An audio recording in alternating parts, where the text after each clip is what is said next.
when I finally heard that you were going to come on the show, I'm going to try this again. When I was finally invited, I was very excited to be on the show. Yeah. Anyway, yeah. So I started thinking.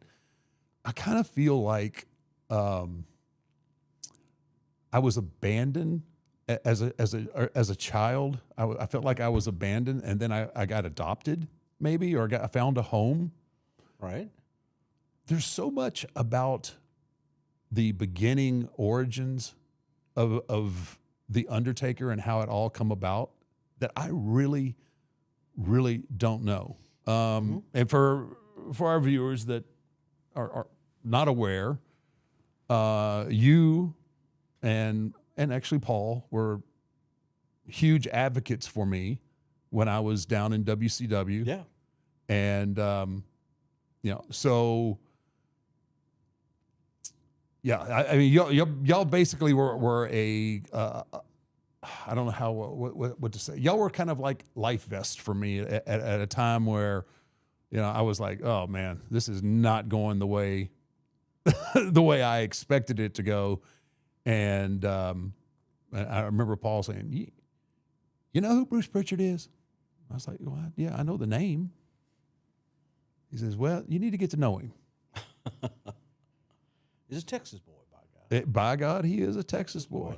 Well, it's interesting because I go back even further, and for me, with you, I remember watching Dallas, the Dallas World. I don't know if it was World Class Championship, or whatever it was at the time, and watching you walk the ropes.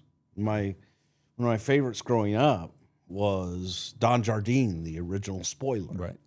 And he was a big man, but he worked like a 200-pounder. And Don was a big strapping, probably 270, 280, just solid as a rock, but moved like a cat and could walk the ropes and made everything look easy.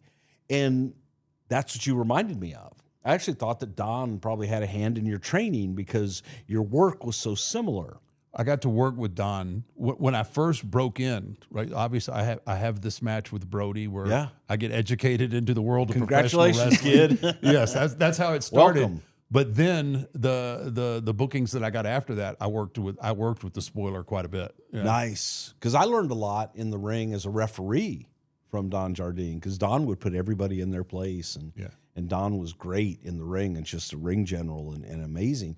But I enjoyed your work is when you first broke in, and you were still, green, little goose shit green, green, and needed some seasoning and what have you. And then you went to WCW. I really didn't have an in there. I didn't know anybody that knew you at that point. Then you went to WCW, and did well there. And Paul Heyman, calls me. And we always talk.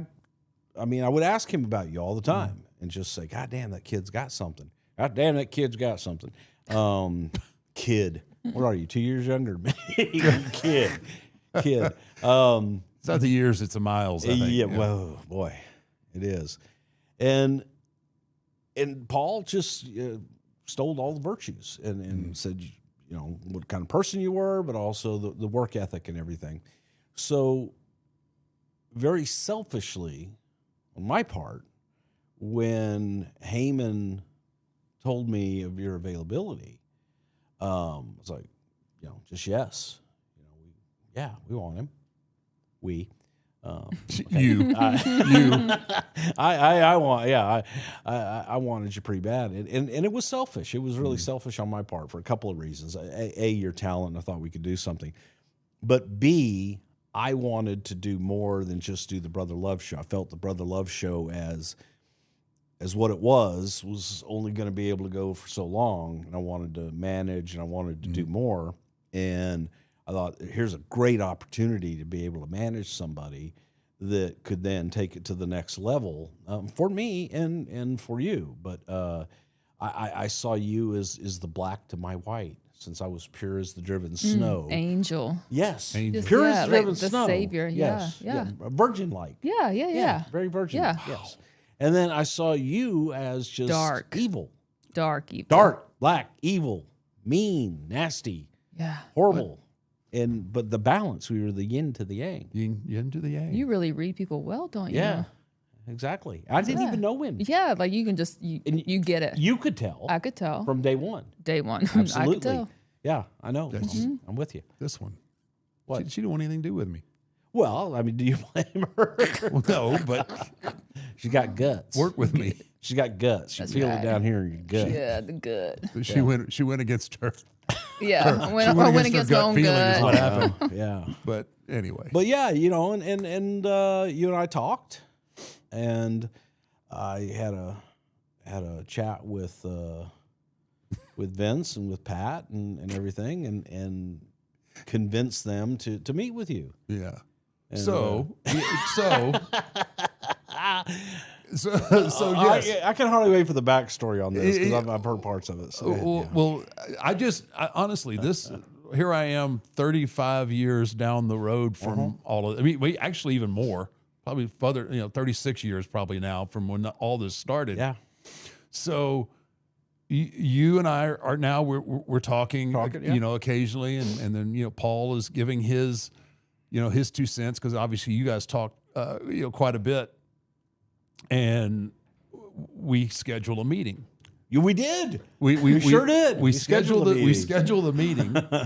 We scheduled this meeting, and I'm like, oh man, this is great. I'm going to go up here and blow them away. We scheduled the meeting, and the day before the meeting, I get a call. Well, actually, it was a day before the meeting, but the Sunday before the meeting was y'all's pay-per-view. You worked with Luger. Yeah. So I worked. Yeah, I think it was a bash or something like that. It's something, yeah. One of those deals Where my hip is just like, I just injured my hip, and if you knew, let me ask you a question, Michelle. Okay. If you knew, okay, let's say you're a professional athlete and you know that like a top coach or an owner is going to be watching you, Right. and you're not 100%, wouldn't you like tell somebody that maybe I'm not 100%?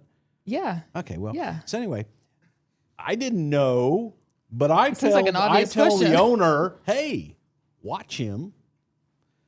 He's working with Luger on this special thing, and I was at Randy Savage's house.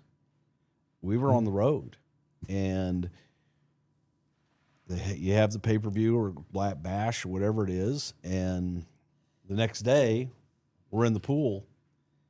And call comes in, and yeah. Randy gives me the phone in the pool, and I'm like, yes, sir. Well, no, but coming in tomorrow. You can't just. Good God, he was working with Luger. Please give him a break.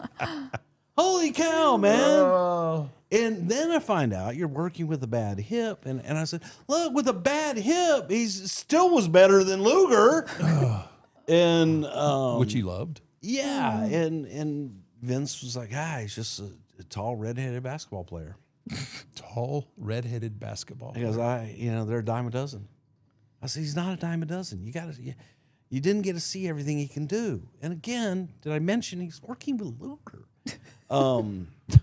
It was not a good match. It was not a good showing. It wasn't a good showing. No. But still, I felt that there was enough shown, there was enough there. Plus, I could give him a million tapes that were better than that. He just happened to see that one in first impressions. Right. Yeah. So then I had to call you and cancel the meeting. Yeah, Well, actually, I didn't cancel. I postponed it. You postponed the meeting. So, and this is only We got find this something out. for you, just not right. I find this part out. This has only been, after all these years, this has only been within the past few years that I actually find out the truth. Because, okay, Okay, so but it wasn't like What- I wasn't lying to you. I just didn't tell you. it was everything. a Pritchardism. Richard is. It was a Bruceism. So all these years, I think the meeting is canceled. Well, postponed. It postponed. Excuse me. Thank you. I thought the meeting was postponed because Brutus Beefcake has a horrible parasailing accident, right, where he got his face crushed. Yeah. And you probably told me that was the reason why I might have. Look, that's guilt. That is guilt. So all these years, You literally thought that I was the thought reason. that was the reason why the meeting was canceled. Probably contributed Yeah. to the meeting being postponed, not canceled. No, I think it wasn't had already. I think the meeting was already postponed before the accident. But anyway, so all these years, like as I'm telling my story, I was like, yeah. Then Beefcake has this horrible accident, and my meeting gets postponed. I've actually heard you say that. Exactly right.